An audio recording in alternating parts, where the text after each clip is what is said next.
live from Pacific Ashtanga in Dana Point. So we've just completed our studies of the koshas, and we are now a week into preparing for our Chinese New Year, which is a long-standing tradition here at Pacific Ashtanga. We've been doing this for almost 12 years now. And I think it's sort of the anniversary of Tamara doing the videos for our YouTube channel as well. I think this marks our year, so happy anniversary to everyone who's following us out there in the world. So this is a special time of the year for us because it is our celebration of the Chinese New Year. And with this celebration, I'd like to have all of you sort of prepare for it with our traditional reading of Clear Your Clutter with Feng Shui by Karen Kingston. And I have you guys get your books out and read it every year because I think it's a good reminder and an inspiration for us to use this, as I'm going to refer to it as conference today, is actually a practice. So we know in our yoga practice, this is actually more special to us because we're yoga practitioners and Ashtangis, and the practice of yoga and Ashtanga in particular is a pranic practice. So that means that every time we come to our mat, we're trying to get the flow of prana moving through our bodies, through our nadis, or meridians, as it is in the Chinese tradition referred to keep our energies high and to keep us healthy and vibrant. So all of you understand from our studies that we have 72,000 nadis within the body that we are trying to move this energy through. And you can kind of consider it like our electrical system. So we know when our electrical system is working, we're more healthy and feeling good in all the different arenas of our life. And we understand that when we have a problem in our electrical system, a blockage in our electrical system, what do we refer to that as? Grunties. So I always feel like it sounds like what it is, like it's just a rotten little thing in there that's blocking your energy from moving all the way through where it needs to carry through. So in yoga or in acupuncture, for example, if you had blockages, you would have an acupuncturist put needles. Have you guys ever done that before? It's kind of cool. It really doesn't hurt, but you feel, sometimes you actually feel that little surge of electricity kind of at that point and move through, and it's always kind of an exciting thing because it's invisible. We don't see it. Prana Chi is not something that we can see, but definitely something that we can feel. And it's the same with our yoga practice. So this is meant to be a place where we come and take breath and movement and synchronize it to get that flow of energy and move through any blockages that we have or help prevent blockages. So for the Chinese New Year, we're taking on the science of Feng Shui, or looking at this bigger science of Feng Shui. So I understand the prana within me through studying the meridians and the nadis, and now we look at Feng Shui to study the larger container of energy that we're constantly surrounded by and interacting with. So there's energy in this room. There's energy in my relationship with Alessandra. There's energy in all the little shoes we have outside of here. There's energy in our hallway, right? There's better energy in our hallway because Tamara has her beautiful pictures up in there. And the energy shifted when Tamara put her pictures up there. Do you guys remember that? It was a shift in energy, and that's very much understanding the science of Feng Shui. What is hanging on our walls, little dust bunnies or little dirt spots or dirty windows, clean windows, all of this stuff has to do with the energy in a space. And everything in our life has that energy. And the more that we do our yoga practice and we understand prana, the more we relate to how it is always ever present in our lives. So, so what I ask you to do every year is read this book and kind of go through and sort of diagnose your life. The way if I went to see my favorite acupuncturist, Ping Wu, she might read my pulse and look at my tongue and ask me some personal questions, and then she would tell me, Diana, you have some blockages maybe in your kidney or something, right? So this time of the year, I want you guys to be your own practitioner and look around your life and see where there might be some blockages. And how will you do that, May? How will you figure out where your blockages are? There's two ways. One is you can like go through this book and look and see where there's clutter in your life, like literally where things are stagnant or stale or piling up, things you haven't used. We'll kind of go through that a little bit. But the other way is actually just to look at your life where you feel like there's just not a lot of energy. You know, it could be in your workplace. It could be like you're just kind of in a plateau in your workplace or kind of down about work or something.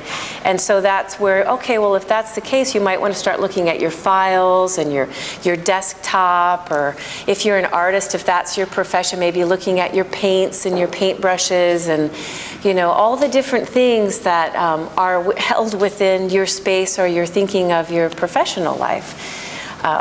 Or, you know, it can be something like your bank account. Maybe your energy around money right now is not great. So we look at, okay, do I need to prepare, you know, my taxes, or do I need to finish some business there?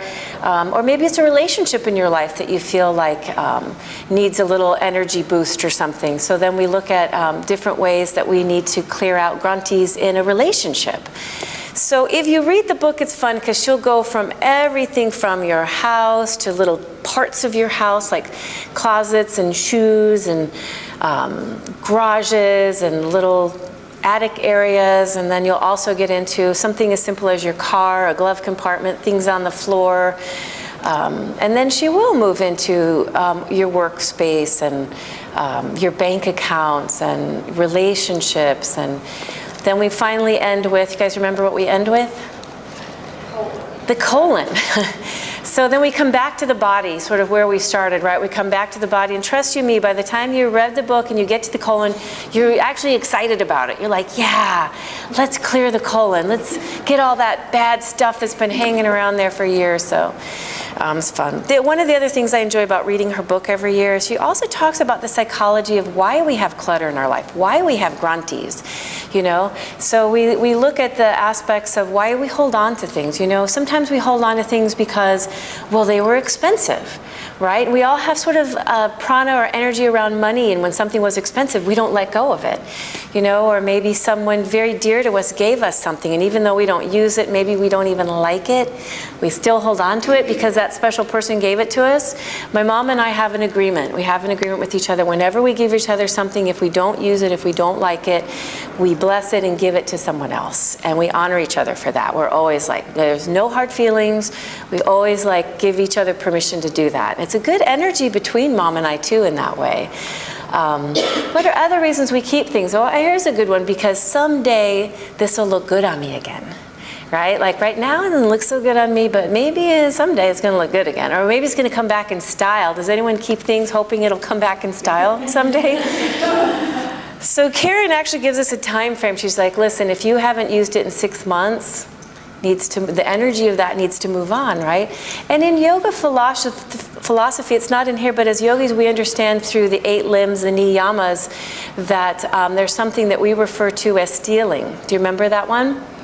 Asteya, we have the stealing, and of course none of you have been stealing candy bars or shoplifting, as I know, none of you have been doing that.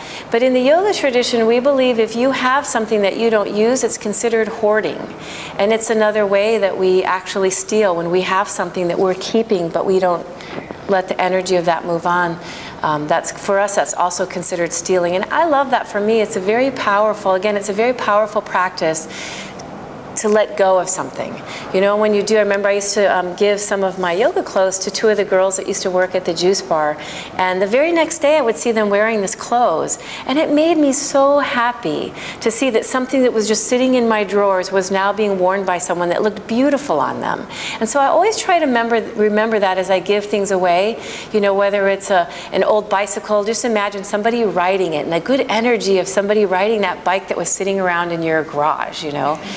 And just how powerful and how liberating that practice is. And honestly, once you start doing it, you'll start with a little drawer, and you'll feel so good, and you'll be like, okay, now I'm going to go to this closet and your pantry and your refrigerator, and the next thing you know, you're just feeling so free, you know, from doing this.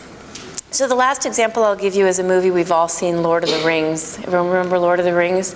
There was a little dude called Gollum, and he had this ring, and he would hold it very close to him, and what would he say? My precious. And he coveted that ring so much. He would not let go of that ring. And what happened to him as a result of that? What? Yeah, it wound up like killing, it destroyed him, you know. And so there's some example in that for us of, you know, things that we love, and then when it's time to let them go, to let them go. And again, I believe, for me, this is a practice. So this time of the year, I really do get excited about the Chinese New Year and about reading this book again. I don't make you guys just do it yourself. I always do it too. And I'm always excited about what in my life I'm going to let go of this year and kind of free up some energy. And as you'll see with the principle of the science of Feng Shui is when you free up energy somewhere, usually it brings something new into your life. And I found that to be true myself, so I always get excited about what I'm going to let go of and what new thing I'm going to, or feeling or whatever I'm going to bring into my life. So as Pacific Ashtanga practitioners, I hope all of you will take your practice of Feng Shuiing seriously and start preparing this year. And then our puja is this Sunday for our Chinese New Year. It's the Year of the Monkey. And then Monday is our new moon, is the Chinese New Year. I hope all of you celebrate it with lots of lightness and freedom. Namaste.